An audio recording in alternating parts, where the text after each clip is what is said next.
Hey, we'll go ahead and get started. I want to welcome everybody to the seventh annual BBA Wellness Challenge. This is the first of three lunch webinars that we have this week that we hope will be educational and enjoyable. So no pressure on us to check both of those boxes. My name is Stephen Gould. I'm a member of and chair of the BBA's Board of Governors and pleased to be the moderator today. We've got a great group of folks that have some tremendous experiences that they've been very generous to be willing to share with us.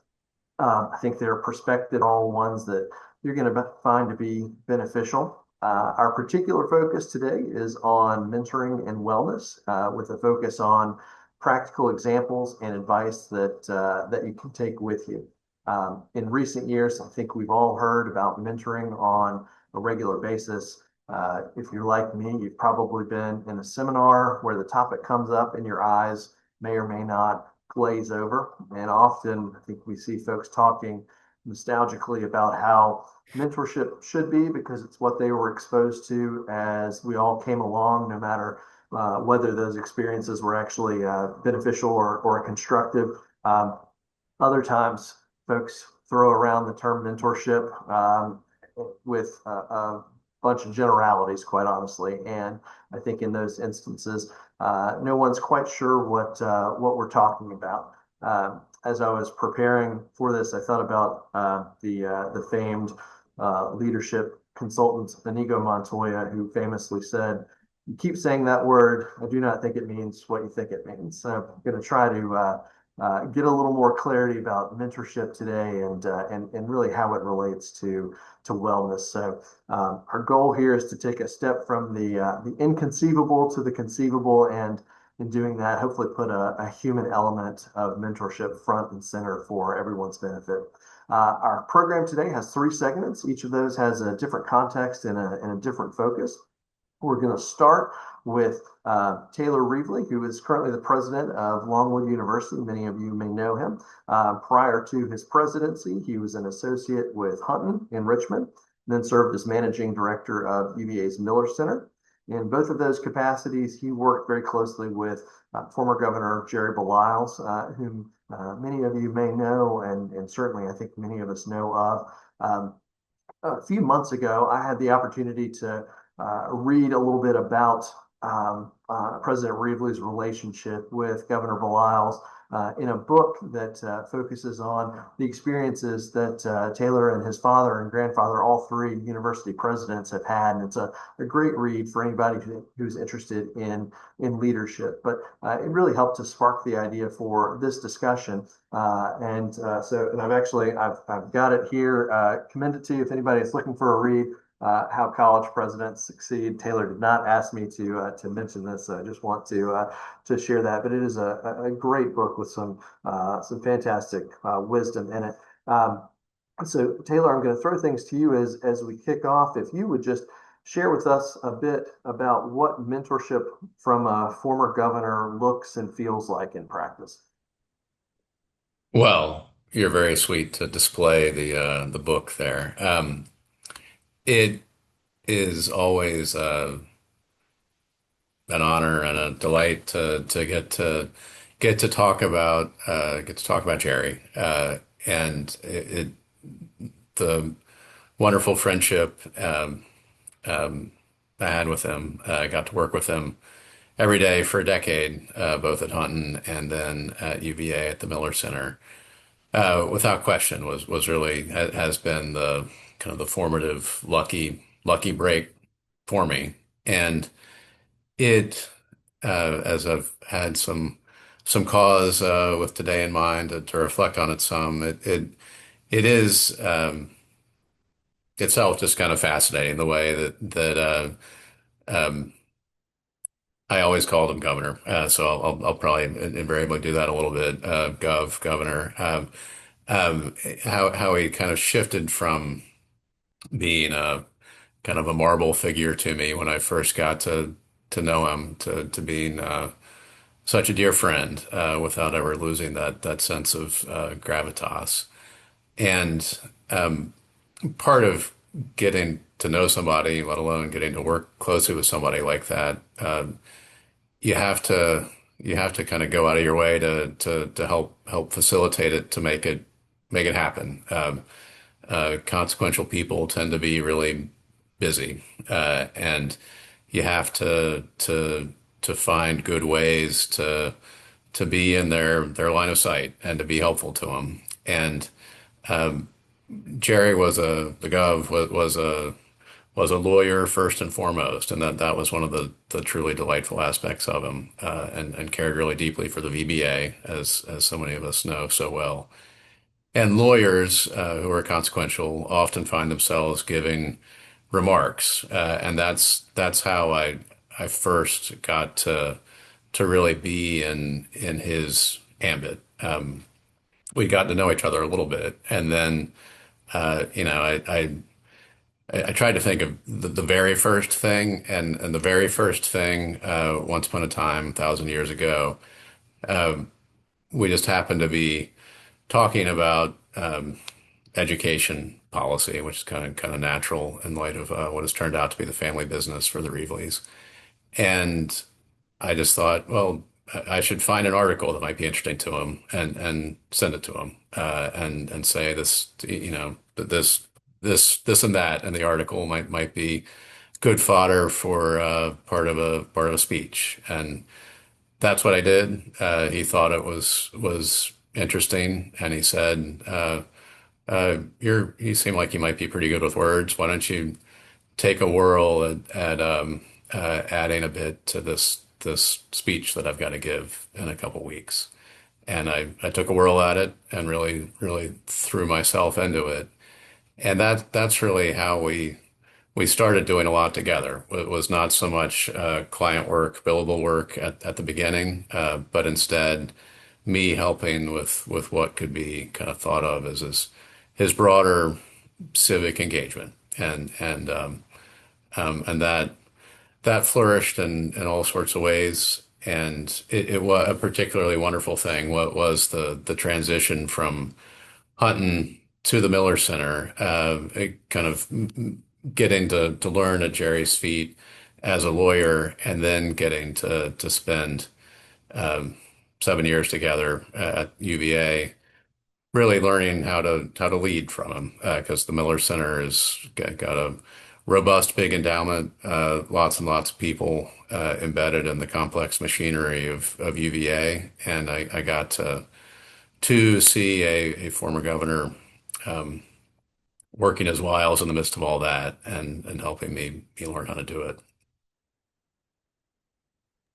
How did you, I know you kind of touched on it a little bit, talking about the transition from private practice into state government and the kind of different aspects of Governor Belial's style that you were able to see. Um, are there any particular items you recall from your time together at Hunton, and then as you moved to the Miller Center, any things that with his style that you saw evolve, and perhaps it's more just the amount of time that you spent together rather than the location where you were. How did that relationship grow from a practical perspective on your end? Well, one thing, and I think this would be true of any relationship like that, kind of a senior partner and a junior partner, that kind of unfolds over the arc of a decade or more. You do step by step shift from being kind of guarded about giving advice to knowing that advice is clearly sought, without question, to getting all the way to the threshold of Governor, I think that's a bad idea. I think we should go about this differently than you clearly think that we should, and having a really kind of the the frank and candid partnership of people depended on each other and worked together for a long time.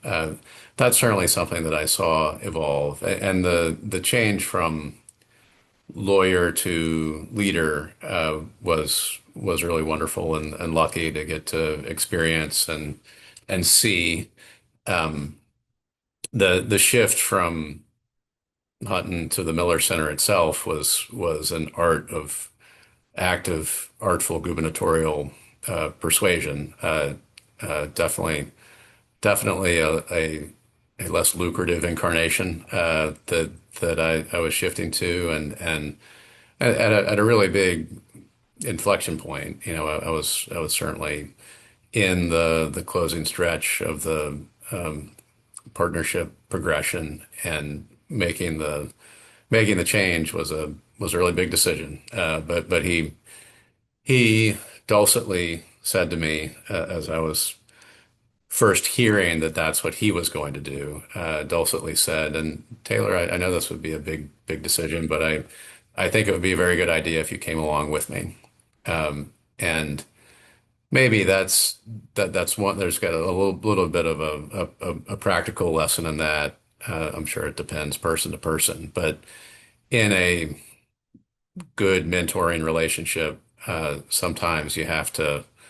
The mentor is not always going to be utterly explicit or didactic about exactly what needs to happen, and instead is going to offer up ideas and suggestions that you need to kind of take the initiative to act on. So you two work together in two very different settings, both of which required you to be going uh, full speed most of the time. And certainly the world that Governor Belials came up in was a different one than when you all were working together in terms of what folks were concerned about. And I think we were starting to see the commencement of the focus that we now have more kind of in front of us on wellness. How did a former governor, through his relationship with you, how did he focus on your personal well-being? What did that look like? So I would say on the one hand, um, utterly and compassionately, and on the other, um, firmly believed that hard work was rejuvenating. And um, yeah, just at a very genuine, profound level, cared about how I was doing, but saw hard work as kind of an elixir to doing well, as opposed to what we might more classically think of as work-life balance. I mean, he was always relentlessly working. Now he was a little bit ahead of his time in that he was never particularly big about FaceTime.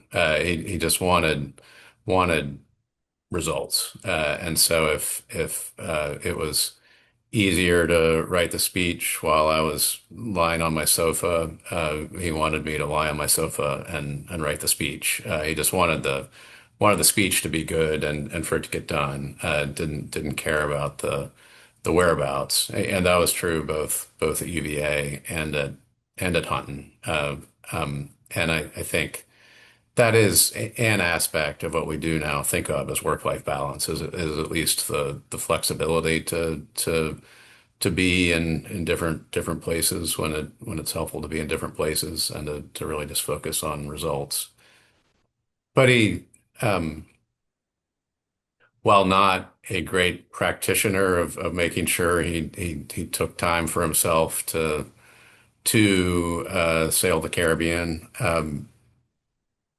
he, as everyone who knows him, just kind of instantly shined through. He cared deeply about people, and he cared especially deeply about the people that were closest to him. And yeah, whenever something came up, whatever it might be, kind of a personal family nature. He was immediate and quick to say, go take care of that. Uh, well, admittedly, still expecting that the speech was going to be ready when it needed to be ready, or whatever it was, that the memo, the project, whatever we might be working on. One final question for you before we head into our second segment.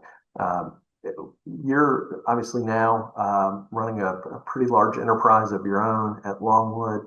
Um, Over the last decade plus, have there been moments when in your relationships with folks who are junior to you that you find yourself putting into practice things that you learned from Governor Belial's, and could you give us some examples of those? Yeah, every day. Um, One thing that the light bulb eventually went off for me about what he was doing, that I certainly try to do myself, is um, at some level you are trying to teach people a craft, whether it's lawyering or leading, and it in my experience with him, and so what I try to replicate with others, it tends to work especially well when you are not particularly didactic about the fact that you're you're teaching, or that you're giving a particular lesson. Instead, trying to help people a little bit more Socratically, see the virtue of doing things one way or another, see the virtue of being patient or aggressive, depending on the circumstances, and maybe sort of after the fact, if people have a question, spending a little bit more time than might be practically necessary, just explaining some of the thinking. That's one thing. I also do try to make a habit of, um, sometimes it's honestly just a lot easier to make a phone call without having somebody sitting there listening. But it is helpful to that person to be able to hear the diplomatic give and take of a sort of complicated phone call or interaction. And so injecting a little bit more friction into your own goings and comings and doings to allow for people around you to kind of see how things work. That's something that I realized he was doing a lot, that I try to make a good habit of. And then I uh, it's always tempting to think that people who have accomplished a lot in life, certainly that way, becoming a governor, have only been able to do it by being ruthless jerks. And what I certainly saw throughout with Jerry was far from being a ruthless jerk. He was a great person while also being a very good person, and I certainly try to try to uphold that for um, for everybody I work with, and then like I was saying at the beginning, he was a lawyer's lawyer. Believed in thinking through things like a lawyer, um, connecting the dots, seeing both sides of things, being able to, in a way he would always say, disagree without being disagreeable. And lawyers are particularly good at that, I've found, but not everybody is a lawyer. And I think in all our work with both lawyers and people who aren't lawyers, helping to model some of those lawyerly virtues is a good thing too. Excellent. Well, I really appreciate you sharing that perspective. I know many of the folks watching have you know, fond memories of Governor Belial's, but have not had the what I think is really the unique and invaluable experience that you were able to have. And so you sharing that perspective is tremendous. So thank you for that. We're going to head into our second segment now. We're fortunate to hear from John Keith and Laurie Kirkland of Blankingship and Keith in Fairfax. John and Laurie have worked together at the firm for the entirety of Laurie's career in private practice, and she now serves as the managing partner of the firm. Laurie, first question is coming to you. As you think back, what are the ways over the last nearly 2 decades that you've been mentored by John and others within the firm? Sure. We have, as I expect many firms do, we have a formal mentorship program. When you join, you're paired with someone you're not going to work with often, and that's kind of your formal mentor. And I think there's value in that. I think we're always looking to improve it. But to more directly answer your question, I think that the informal mentoring you receive from the partners with whom you directly work over the years is probably actually what ends up being more valuable, or at least was more valuable to me. And then from what I remember most striking when I started about those relationships, you come in, I had clerked 1 year, but otherwise fresh out of law school, and you're told a door is always open to someone like John Keith, the managing partner of this firm. And that takes a lot of bravery to still go in that door as a young associate. But I remember most striking was that not only was I told that, but it was truly that approachability was accessible, encouraged. I can't recall a single time where I needed something or had something bugging me where I couldn't walk into John's office or Bill Porter's office. And I don't know if that's unusual or not, having only been here, but it was striking to me when I was young. I think there was kind of a culture of don't suffer in silence. Like, you're new at this, clients can be difficult, opposing counsel can be difficult. You might mess up, you're going to mess up. Don't suffer with that, anxiety and stress, but approach us, and everyone was always willing to drop, anything. I do think part of that, though, I started in 2008. So this is well before COVID, well before remote work was as accepted. And I think remote work has a lot of benefits, particularly to young parents. But the one thing that I think you get by just being in the office is that immediate mentorship. When you need something, you feel you're in crisis, you don't have to wait and set up a Zoom meeting or, get someone on the phone. You can walk around and find someone. So I do think, I don't know if that is something that just requires more intention on our part as attorneys work in more different places. But I know I try to still be in the office as much as I can, just so that that value that I received is available to our younger attorneys. Um, One other thing I'd add about John Keith's mentorship, perhaps in particular, he very well could have been the type of attorney to say, watch what I do it this way, that's the right way to do it. He could have done that. That's not his style. I felt he took a lot of time to get to know me, get to know my personality, what my strengths would be. And it wasn't a do what I do and make that who you are. It was figure out what would work for you. I remember him trying to pair me up with great attorneys that he knows in our community who maybe had similar personalities or similar styles to say, see what you can learn from them to find your comfort zone. And I didn't feel that from many people. A lot of people say, sure, I'll show you how to take a deposition or I'll show you how to handle a difficult client. But I felt from John, it was more, let me get to know you and then help you figure out what would make you persuasive and comfortable in your own skin. And that's something I try to do now. I found it very valuable. Great, thank you.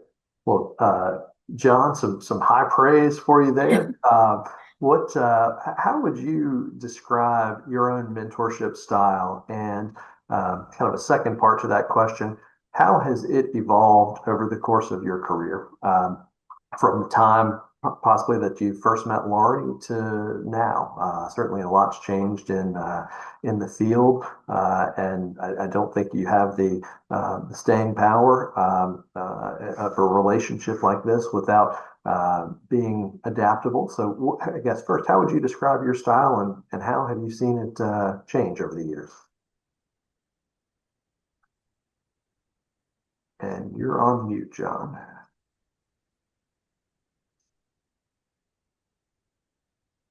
No, I'm not. Thanks. I didn't waste too much breath there. I think that my basic approach is informal I try to make friends with whoever. As Laurie said, we have a sort of a formal system where we're paired with the person not in our practice group to actually be in this formal mentor-mentee relationship. And I mean, that's good, but I try to get to know them and for them to know me. Since they're in a different practice group, I try to give them an opportunity to be candid about how they like what they're doing, how they like the people they're working for, their relationship problems there, or their what do they like about it and what they don't like about it? Do they want to change practice groups? Because they don't particularly enjoy where they have gotten stuck. I have a wealth of mistakes that I've made that I can share with younger people, and they're usually pretty egregious. And sometimes I hope that I've keep some people from making some of the mistakes that I've made. We do talk about numbers. We talk about opportunities. I talk to them about the marketplace of a law firm and how to succeed in the marketplace of the law firm by being available and eager to work and by working hard. And we also mentor the people we work with and who work, the younger lawyers who are working on a case together. And I think always, I think one of the main things that a mentor can do is to encourage people and build them up and tell them how great they are, and not just to be giving so-called constructive criticism all the time. And that involves, I liked what Taylor said about the phone call. I think some of the best mentoring I ever got was by watching lawyers I work for talk to another lawyer on the phone. And just the way they did it and the way they handled it and how they were so smooth and got to the point of the call without being disagreeable and getting right to the bottom of the issue. I'm particularly interested in legal writing and writing in general, and I love to work with young lawyers on their writing. That to me is a lot of fun. But and by and large, I think maybe the key to it for me is trying to have some fun at this. If going to the office every day is misery, then you're in for a early retirement and a short career. If it's fun, if people are yakking it up a little bit and having some fun and so forth, I think it makes all the difference in the world. Thank you so much for that. Laurie, there are obviously ample opportunities in today's market for people to move to other firms, and many attorneys move not just for financial reasons, but because of unhappiness. Looking at what John was saying, if people do not find enjoyment with where they're working, that is a very easy reason to look elsewhere. What would you say your firm has done to demonstrate to you and to others like you who have had long tenures with the firm that your well-being and not just your production is a priority? What has made you feel valued such that you have not only stayed with the firm, but you've wanted to kind of rise through the ranks from a management perspective so that you can continue that culture? Sure. To add on to John, I think part of it is the fun. It's a truly great group of people to practice law with. And again, I don't have much to compare it to because I came here and then refused to leave. I hope to never leave, but it is a fun place to work. And some of that's just people being here and being around when you're working on something that is truly miserable. It's nice. Maybe misery just loves company. It's nice to have good collegiate atmosphere around people you can talk to and that can kind of commiserate with you. I think the other thing, I mean, we have to focus on billable hours, at least right now in this profession. That's how we keep our doors open. That's how we can hire people. But we do give credit to billable hour credit for work on bar associations, pro bono work. And we try to, I guess, use that to sort of explain or show the value we place, not just in production, not just in what money we can make today, but also in just investing in younger attorneys' whole careers, helping them find a place in bar associations or something more meaningful perhaps than their day-to-day billable work. We also encourage a lot of participation in our firm committees, internal. As I took on more management roles, I found that encouragement to be on committees internally to be very helpful and just developing that side of a lawyer too, that management side, seeing how firms operate or what works and what doesn't. We have a wellness committee as of recently that we're trying to, I guess, show not just to our attorneys but also our staff that we're at least trying to hear them. I think when there's a lot of emphasis on just total well-being and not just work productivity. So those are some of the things we've tried. But I think to go back to what John said, at the end of the day, it's probably just that it's an enjoyable place to be. I think that's what would keep people here. Um, Great, thank you. John, just to finish up this segment before we move into the last one, you've kind of heard Laurie talk about her experience and amplify some of what you had shared. Certainly, as a profession, you're talking a lot more openly and thoughtfully about wellness than ever before. In what ways has the focus on wellness changed how you think and act in your practice and in your mentoring relationship that you have with folks? Well, that's a good question, Stephen. I think about when I started working. I'm famously disorganized person, and I was never able to get things done in a short period of time. And I used to work. I did go home and have dinner with my kids. I live close to the office, which is one of the great wellness tips for live close to the office. And then I would come back to the office almost every night if I didn't have a meeting in the community somewhere. I came back and worked. I worked a lot of Saturdays. And I,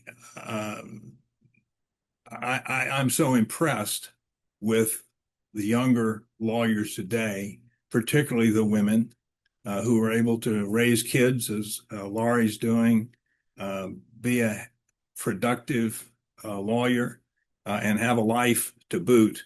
It is amazing, and it takes what I'm trying to learn is that it takes intentionality, and it takes organization, and it takes a lot of discipline to have these opportunities for wellness in your life, and and not just have your default mode being I'm just going to work this thing to death.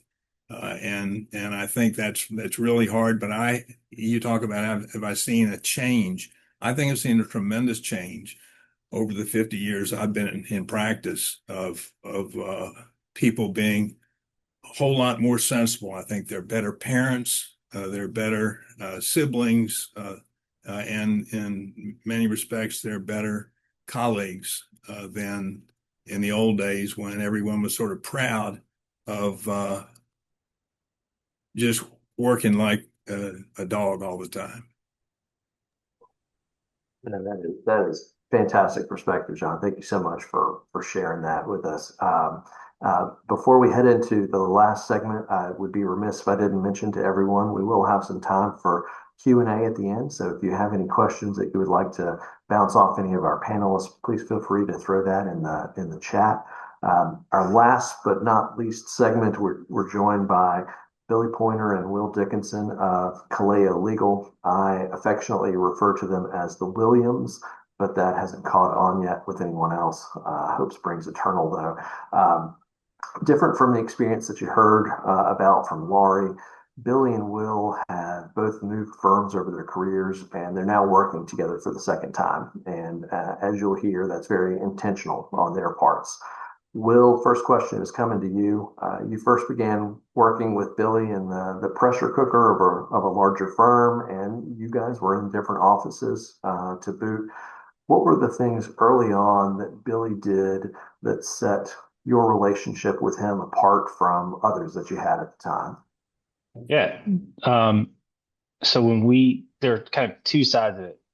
One was, Stephen, when you and we entered the law firm at the same time, you'll remember it was during the recession. There was very little work to go around.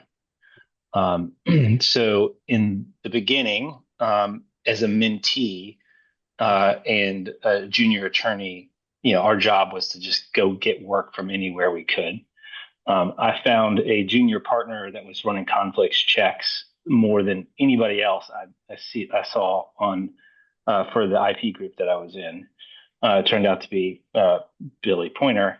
I called him, asked to do work for him, offered to do it for free. He said, absolutely not. Associates don't work for free. Thanks for your offer. Never mind. I was like, okay, well, I'll be in the law library for the next hour with Westlaw. You just let me know if you want it. Calls me a little later, says, I might take you up on your offer, not for free, but take your offer to work. I need you to confirm that I'm right on this one issue, on this one case. I appreciate it. Thanks very much. Did the research, called him back about an hour later and said very nervously, Mr. Poynter, junior partner at the time, I was a first year associate, obviously. Mr. Poynter, I did the research and I think you're wrong. Here's why you're wrong. I think the answer, you want it to be this, I think it's this. And his response was, I don't like it when people tell me I'm wrong. In this case, I think you're actually right, though. Good work. The case is yours. And so from the start of the relationship, he provided a project, figured out that I was on the right track. And from step one, not only gave me work, but started the relationship saying, I trust what you do. And I trust that when I give you work, you're going to give me the right answer, not just the answer I want, but you're going to do the work. You're going to give, you're essentially going to be a valuable member of the team, and I trust your work. So, one was providing me work at all during the recession. Two was trusting that I would do the work correctly. Three, in that same story, is basically you're on the team. Like, you passed the test, you did the good work, and now you're on the team. And once we started working together, Billy was the guy. You and I would talk offline. So he's telling us how the firm really works. The firm says X, Y, and Z is important, but it's really these core things that you need to work. You need to make sure that you are doing the right way. Here are the people you should be working for. These are trustworthy, trustworthy people that do great work. Here's maybe some people you need to avoid. It's kind of the informal advice as you're a junior associate. And I did not know lawyers. I went to law school I didn't have any background. And he was a guy who would tell you while you're working, and oh, by the way, these are the things you need to know about the place you're in, as was mentioned before, the marketplace of the firm. Here's how to navigate that appropriately. One thing that was important was if there was a mistake made on the team with Billy, it was always, we made the mistake, the group did. But if I had done something extraordinarily well, in his mind, he would be what we in the technology transactions field right now would call the champion, like your champion. So I would give him a brief. He thinks it's very great. He not only tells me it's good, but he then copies in the head of our section, the head of the firm, and other people that should know about what he would consider great work from a junior associate, and essentially put me on blast. And as a junior associate at a firm, a large firm, trying to find my way, like there was literally is nothing better to see. This is a fantastic brief, great work, and it's given to people that you don't talk to every day. I don't have exposure to the president of the firm at all, but now in his inbox it says, "Here's why you did well."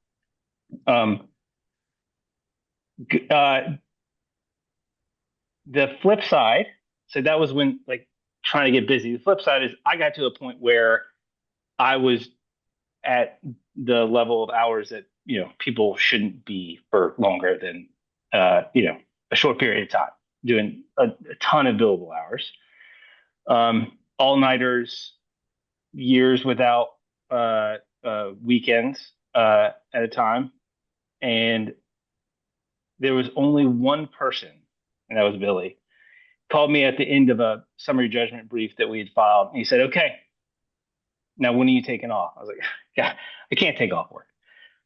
Yeah, Thanksgiving. What are you doing? I can't. I've got this. I have this partner wants this partner with this. He said, "Absolutely not. You're taking off the whole week. Give me the projects. Tell me who you're working with. I'll take care of making sure that you're covered. What are you doing for Christmas?" "Well, I don't know. I'd like to take maybe a day off, maybe 2 days to go up to see my parents." "Absolutely not. You're taking 2 weeks off. You met your hours in September, Will. This firm doesn't care that you're taking some time off. You've done what you've done more than you need to. What you need to do now is take care of yourself."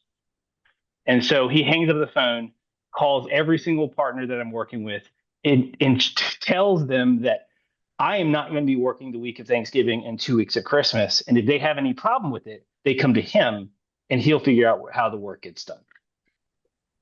And I was like a fourth year. And I did have those breaks, and it worked exactly like he planned. And there was nobody else. I was the only IP attorney in our headquarter office. So my work was with a ton of people. There wasn't one person kind of controlling it. He was the one person that kind of stood up and said, "Now you need to take care of yourself." Billy, you've heard Will talk about how impactful your relationship was in those early years for him. That style that he saw from you, is that something that you experienced from others and incorporated into your own approach, or would you say it's more of a style that you developed based on your own experiences? I know, personally, plenty of things I do, or having seen other people make mistakes or do things in a way that I thought wasn't well received, and saying, "I'm going to make sure I don't do that going forward." So how did your style develop, and particularly when it came to having an emphasis on wellness, like Will talked about? How did you get there? Yeah, it's a great question. I think I have part of an answer. I had some great mentors early on. I spent a year with Taylor at Hunton, actually, in the DC office, and had some wonderful mentors there.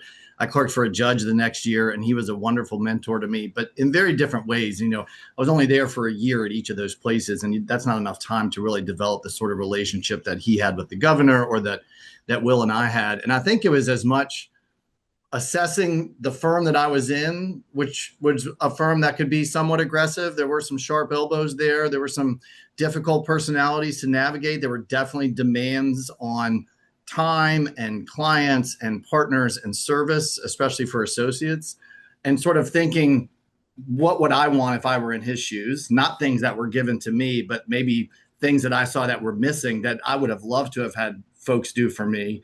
And just sort of trying to get a larger perspective beyond the case that I was in, the group that I was in, the office that I was in.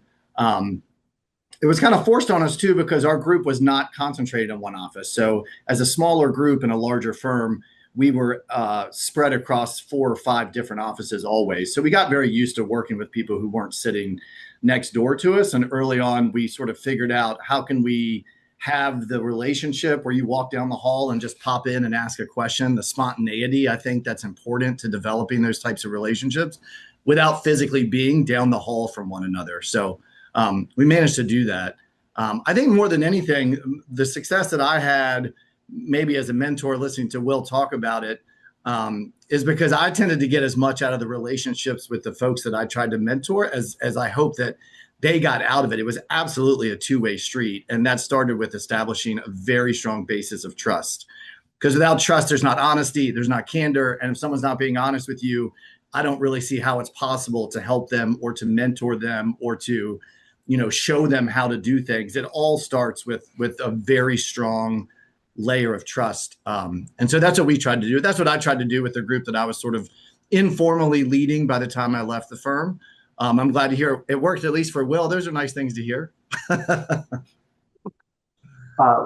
Will, now that you guys are back working together for several years now, you and Billy, you're working together as part of the management of Kaleo. You've got a team, similar to what Billy just described, that is dispersed across offices, and honestly, it's an even larger geographic footprint than what you guys had, or what you were working with when you first met. What are the steps that you find yourself taking now with your larger team within the firm that you can trace back to the early years of your relationship with Billy? So kind of a similar question to what I asked Taylor. What are the things that he can trace back to what he learned from Governor Beliles? Yeah. And some of this goes to, what were the experiences that were important during that relationship? So I remember Taylor saying something that struck me: being in line of sight, right, of your mentor, for example, to be able to, have the run-in. Laurie and John talked about this as well. Another important aspect of that relationship is, as has been mentioned before, being on those calls together, even if you're not contributing, and listening. Like, some of the most valuable mentoring that I received was, you're on a call with a negotiation or with another attorney, and you hang up, and there's immediate debrief.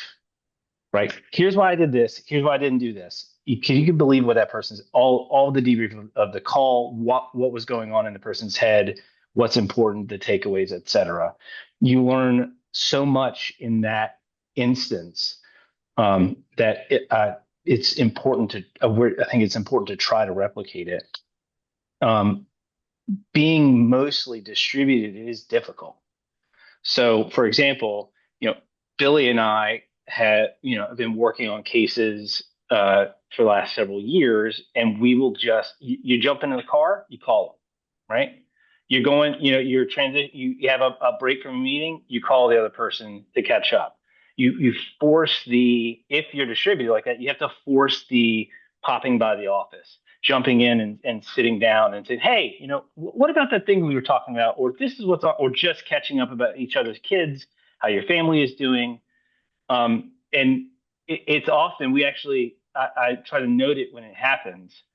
We will do that, and 20 minutes into the call, start off by talking about kids, and 20 minutes in the call, figure out a business problem that we've had, or a problem with a case that we've had, just out of spontaneous, ideas going back and forth. And when you're in an office, like I remember when we were on the litigation force, even at our old firm, you just pop into somebody's office, and 20 minutes later, you have more work. You figured out problems together. You've been mentored. There's teaching, and you're providing value all at the same time. And in a distributed office, it is just tougher. So the intention is part of it. So what we try to do, Slack or Teams, or in one of the messaging apps, they are somewhat helpful. try to intentionally, create the conversation there, but that only gets you so far. Again, the intentional calls. If I'm working with somebody on my team, I I try to, if I have a break from clients needing to be taken care of, or other business needing to be taken care of, I just intentionally call one of the people on my team and catch up, pop by their office, for lack, for a good analogy, and through that try to provide some of the, here's what's important. Why are we doing this with the client? Here, by the way, here are the things that have, that I have to catch you up on since the last we talked, et cetera. It with it, we're a growing firm, and we now have about 10 folks in Richmond. We're actually, I've been pointing over here. We actually just signed a lease for a small office in Richmond to try to get back to some of the, nobody's required to be here. But being here more often, and I've experienced it again over the last month or so, is we have the pop-ins. We have the, catch up just on your way to the coffee machine or whatever that is important. So you can do it in a distributed manner. You can do it with distance. It takes a certain personality on the mentee side to make it happen in the relationship. You have to make it happen. So it can be done, but in office, mentorship is invaluable, I would say. Great. Thank you so much for sharing that. Billy, this is probably our last formal question, and then we'll take any questions that folks might pose, but also give folks a chance to offer some final thoughts if they have them. You are 20 plus years into your career now. Will talked about the kind of demystification that you help to provide to him, to me, to others, just on kind of understanding how a firm works, things that you need to keep front of mind for folks that you are working with, that you are mentoring. What's the best advice that you could give to someone who's in a similar mentor relationship in terms of how to thread that needle of, on the one hand, getting the results that you need, whether it's for the client, for the firm, making sure that the lights stay on, but also not neglecting those personal needs. I think that's the $1 million question for everything that we're talking about here. How do you balance those two things? And there's always going to be some tension. Some people have figured out a way to have those things coexist, and you're certainly one of the ones that I've seen do it better than a lot of others. What advice would you give to someone who is trying, maybe earlier in the middle of their career, when they have folks that they are trying to take care of? How do you strike that balance of making sure you get the production you need while also not neglecting the human side of all of this, and the reason that everybody wants to come to work, hopefully, and what allows them to continue doing the work?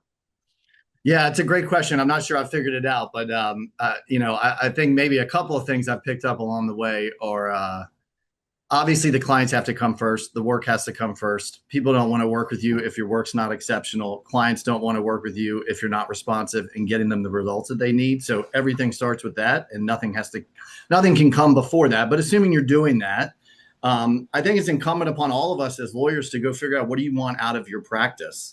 And if you're not getting it, where can you get it? Can you get it from other people in the firm? If you decide you're going to go work with people that seem to work and live and do the things that you want to do, are you at the wrong firm such that the firm you're at is not giving you the opportunities to create the practice that you want? There's lots of firms out there. The opportunities have never been more varied in terms of how to practice law, especially with all of this remote work that's just commonplace these days post-COVID. I mean, I've had folks call me from the West Coast to see if I'm interested in an in-house remote distributed position for a tech company. I mean, it's amazing the kind of opportunities that I think lawyers have at their disposal these days. That was not the case 10 years ago, for sure, when I was sort of coming up through the ranks. But and if you're not getting what you want, go find it. there's somebody somewhere that can give you what you want out of your practice, whether it's a different type of work, a different lifestyle, more time with your family, more time not traveling. I mean, all of those things come into play when you're deciding what is the type of practice that makes you happy and makes you fulfilled and makes you feel like you're getting what you want out of your career, because we only get one of them, and it's up to you, I think, to craft it and to create it and to figure out what fits best for you. It took me many years before I figured out that there were certain things about a practice at a larger firm that I just didn't want. I wasn't good at them. I didn't like them. They were a massive drain on my emotional resources and my mental capacity. And once I cut those out, I was much, much happier as a lawyer, and I had a much better balance. And I think I was a better lawyer because of that. So I think we all have to figure that out for ourselves, but you have to be intentional about what you're looking for and then figure out a way to go get it. Well, I think that's terrific advice, and we have a number of folks who are joining us who are not attorneys, who are associated with attorneys working at law firms, state agencies, but are interested in wellness and making sure that we're all taking better care of ourselves. And your point about the variety of opportunities that exist now, especially with the emphasis that so many people are putting on wellness. We can control our own destinies much more so than we could, I think, at the start of our own careers. Even for Laurie and Will and myself, starting 15, 18 years ago, there are things that you can again not. You can't sacrifice the quality of the work and the relationships with the clients, but there's a much greater opportunity and much more of a lane for folks to be advocates for themselves and to be true to themselves about what it is that they're looking for in a professional experience. And I think that's a great place for us to be as a profession and just as a society more broadly. At this point, we do not have any questions that I've seen in the chat. I'm just going to open it up to our panelists. If there are any parting thoughts that they want to offer, no pressure, but feel free to jump in. Otherwise, we will finish up and with my thanks to everybody. So, Taylor, I've seen you've come off mute, so I'll pass the conch shell to you. Just to say a thing, I'm sure on all our minds, part of the wonderful virtue of having great mentoring relationships and great mentors is to feel the